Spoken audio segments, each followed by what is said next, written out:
এই মুহূর্তে যে বা যারা ভিডিওটি দেখছেন এবং তার সঙ্গে শুনছেন তাদের সকলের উদ্দেশ্যেই বলবো, ভিডিওটি শুধু দেখা বা শোনার জন্য নয়, অনুভবের জন্য।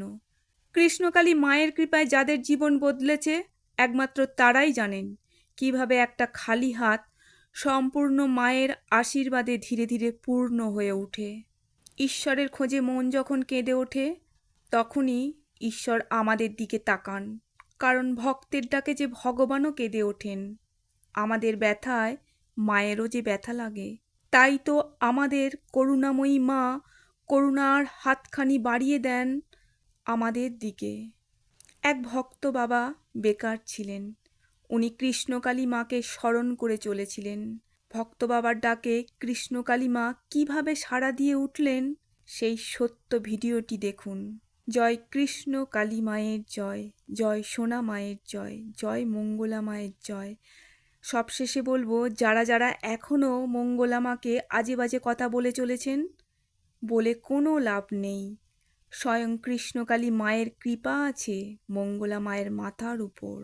কৃষ্ণকালী মায়ের কাছে তো কোনো টাকা পয়সা লাগে না, কৃষ্ণকালী মায়ের কাছে তো কোনো মাদুলি তাবিজ কবর জল পড়াতে কিছু দেয় না। কৃষ্ণকালী মা মঙ্গলা মাসিকে বলেন জয় কৃষ্ণকালী মায়ের নাম জপ করতে। জয় কৃষ্ণকালী মায়ের নাম জপ করে ঘরে বসে আজকে অন্ধ চোখ ফুটেছে, বোবাই কথা বলেছে। অনেক নারী মায়েরা মা হচ্ছেন 22 বছর, 20 বছর, 14 বছর, 15 বছর পর।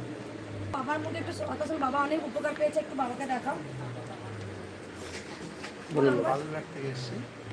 আমি মায়ের নাম জপ করে আগে বেকার ছিলাম, কিছুই করতে পারতাম না। তারপর আস্তে আস্তে একটা ছোটো বিরিয়ানির দোকান করি। সেখান থেকে এখন আমার বালুরঘাটে রোবট একটা রেস্টুরেন্ট নিয়েছে, যেখানে রোবট আর ট্রেন দ্বারা খাবার সার্ভ করা হয় শুধুমাত্র মায়ের নাম জপ করে। তো আমি মাকে আজকে মায়ের কাছে দেখা করতে এসেছি যে মাকে আমি আগামী কৌশিকী অমাবস্যাতে আমার পারম্পরিকভাবে যেন মার পূজা করতে পারি, সেই কারণে এসেছি। বুঝতে পারছো, ছোট্ট সেখানে আগে বড়। আজকে আমার দুটো রেস্টুরেন্ট হয়েছে, দুটো রেস্টুরেন্ট। মার যদি আশীর্বাদ থাকে হয়তো আগামীতেও আরো মা আছে।